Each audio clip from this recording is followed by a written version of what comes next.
Good morning students. आज हम नया लेसन स्टार्ट करने जा रहे हैं। लेसन का नाम है साउंड। साउंड आवाज़ को ही कहते हैं।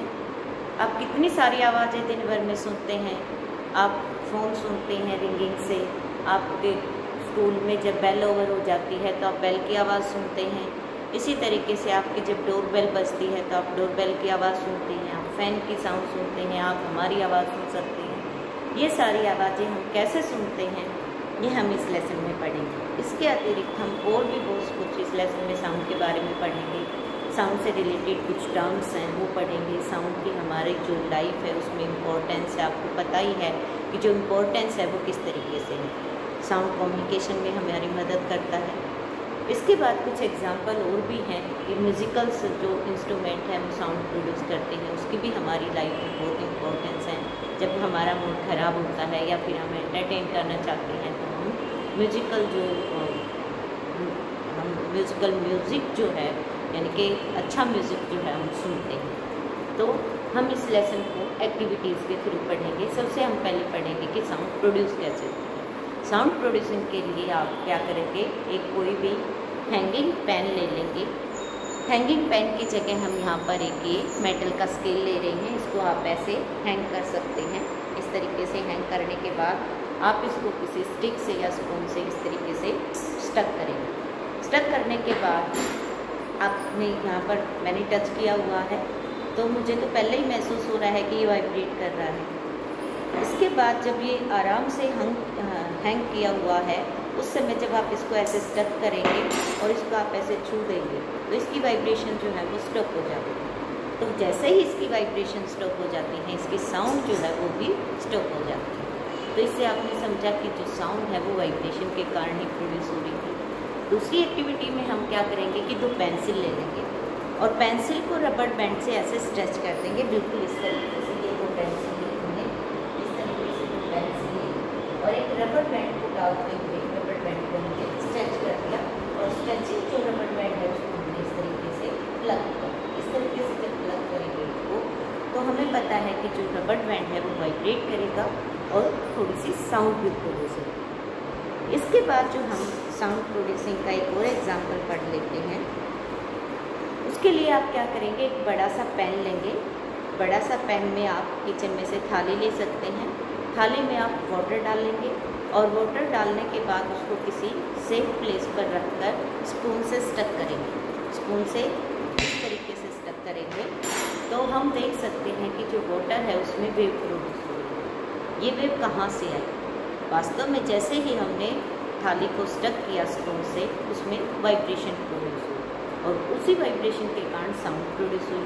तो इन वाइब्रेशंस को आप वाटर वेव्स की फॉर्म में देख सकते हैं। इसी तरीके से जैसे ही हम इसको ऐसे टच करेंगे, ऐसे हमारी थाली को ऐसे टच करेंगे तो जो वेव उठ रही थी, जो वेव चल रही थी वाटर में, वो वेव्स रुक जाती हैं और साउंड जो है वो भी रुक जाती है।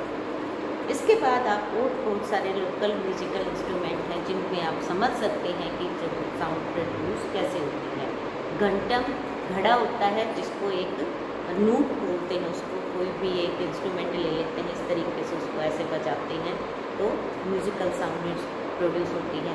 इसी तरीके से जो मंजीरा है, खड़ताल है, जो भजन कीर्तन करने लोग जाते हैं तो ये दोनों इंस्ट्रूमेंट जो हमारी खड़ताल है और मंजीरा है वो दोनों ही बजाए जाते हैं।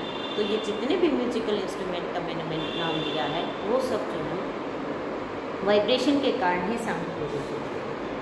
उसके बाद एक और एक्टिविटी कर सकते हैं आप। उसके लिए आप क्या करेंगे, कांच के 6 से 7 गिलास ले लेंगे और उनमें थोड़ा थोड़ा करके पानी भरेंगे इंक्रीजिंग ऑर्डर में। पहले वाले में कम, उससे वाले में उससे ज़्यादा, अब नेक्स्ट में उससे ज़्यादा, नेक्स्ट में उससे ज़्यादा, लास्ट वाले में हम पूरा गिलास को नहीं भरेंगे, थोड़ा सा खाली रखेंगे और इस तरीके से उसको हम इंक्रीजिंग ऑर्डर में रखते हुए बारी बारी से स्टक करेंगे किसी वुडन स्टिक से।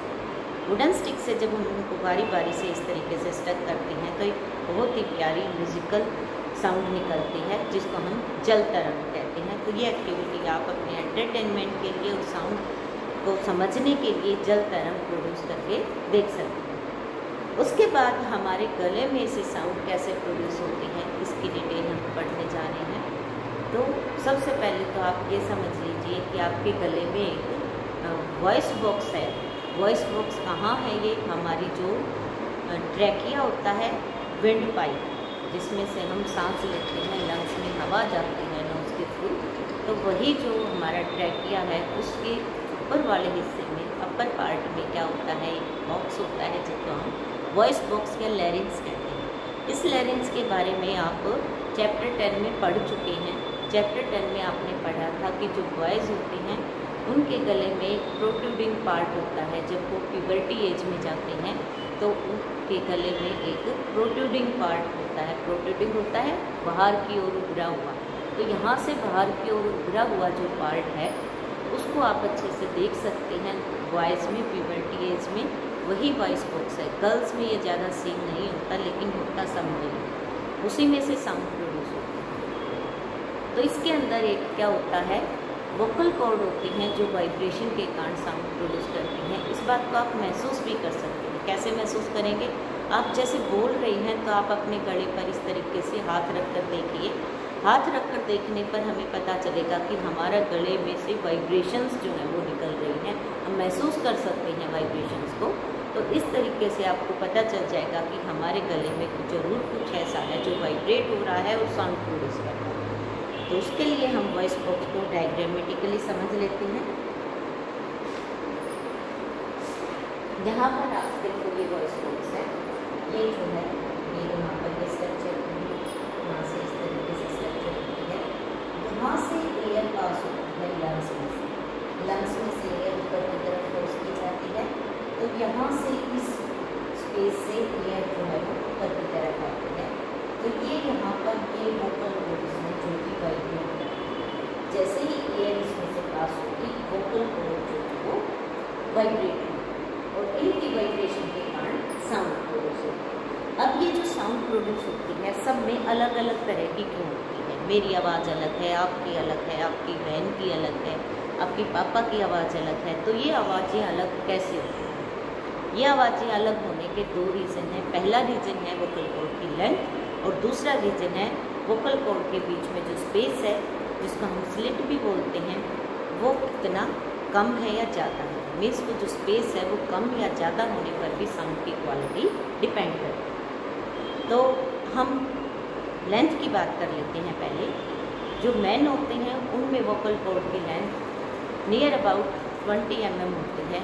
जो वुमेन होती हैं उनमें ये लेंथ नियर अबाउट 15 mm होती है और चिल्ड्रन में ये लेंथ वोकल कॉर्ड की और भी कम होती है। यही रीज़न है कि मैन, वुमेन और चिल्ड्रन की आवाज़ें अलग अलग क्यों होती हैं। इसके बाद बात करते हैं हम स्लिट की, यानी कि वोकल कॉर्ड के बीच में जो स्पेस है वो कैसे साउंड की क्वालिटी को बताता है या कैसे उस पर साउंड की क्वालिटी डिपेंड करती है। तो जब जो रास्ता है वोकल कॉर्ड हमारी इस तरीके से साउंड यहाँ से आएगी तो ये इस तरीके से वाइब्रेट करेगी। वाइब्रेशन पे क्या होता है कि ये जो रास्ता है इस रास्ते को हम स्लिट कहते हैं। इसी रास्ते को जब ये कम या ज़्यादा होता है तो साउंड की क्वालिटी बदल जाती है।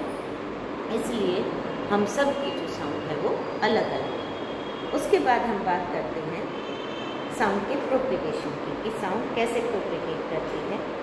उससे पहले आप दो एक्टिविटी कर सकते हैं अपने घर में साउंड प्रोड्यूसिंग के लिए। दो स्लिट बना सकते हैं पेपर की स्लिट बना सकते हैं आप इस तरीके से। ये आपने देखी ये इसको हमने इस तरीके से मोड़ दिया है, इस तरीके से हमने मोड़ दिया है इसको, ये इस तरीके से आप बुक में अच्छे से देख सकते हैं। इसको कैसे बना सकते हैं, इसको हम कैसे करेंगे। ये यहाँ से एयर पास के लिए रास्ता बनाया गया है तो हम इसको यहाँ से ऐसे एयर पास करेंगे। तो इस तरीके से इसमें से जैसे ही एयर पास हुई ये दोनों स्ट्रिप वाइब्रेट हुई और साउंड प्रोड्यूस हुई। इसी तरीके से आप दो एक जैसे साइज के स्लिप ये पेपर स्लिप ले सकते हैं और ये जो रास्ता आपको दिखाई दे रहा है इसमें से आप खींचते हुए इसमें से हवा पास करवाएंगे। तो इस तरीके से आप साउंड प्रोड्यूस कर सकते हैं। इसके बाद प्रोपेगेशन की बात कर रहे थे हम कि साउंड प्रोपेगेट कैसे करती है। तो साउंड प्रोपेगेशन के लिए चाहिए होता है मीडियम। मीडियम क्या होता है? मीडियम कोई भी हम ये कहेंगे कि ये सॉलिड हो सकता है, लिक्विड हो सकता है, गैस हो सकता है।